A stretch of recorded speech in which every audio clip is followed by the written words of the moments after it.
नमस्कार, आपण पाहत आहात SD न्यूज महाराष्ट्र, आपलं आवडतं मराठी YouTube न्यूज चॅनल. पवित्र पोर्टल मार्फत रयत शिक्षण संस्थेत नियुक्त शिक्षकांच्या नियुक्तीचा प्रश्न सोडवा. शिक्षकांच्या शिष्टमंडळाने विनोद चव्हाण यांच्या नेतृत्वाखाली घेतली आ. रोहित पवार यांची भेट.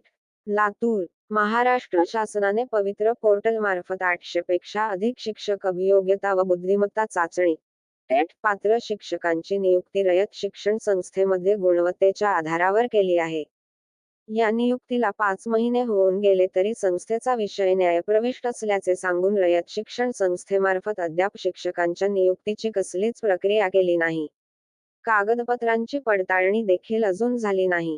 यामुळे हे सर्व शिक्षक गेली नियुक्तीसाठी आतुरतेने वाट पाहत आहेत. या शिक्षकांसह इतर अनेक शिक्षकांची पवित्र पोर्टलमध्ये जिल्हा परिषद शाळांना प्राधान्यक्रम दिलेल्या शिक्षकांची नियुक्ती झाली व त्यांचा पगारही वेळेवर सुरू आहे. परंतु रयत शिक्षण संस्थेतील नियुक्त शिक्षक केवळ प्रतीक्षाच करत आहेत.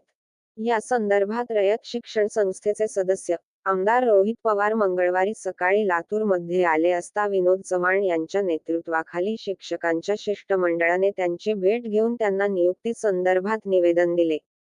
या प्रसंगी विनोद चव्हाण, संदीप माळी, बसवराज तवडे, महेशबिन शेख, अविनाश वाडकर, प्रवीण जोंधळे आदींची उपस्थिती होती.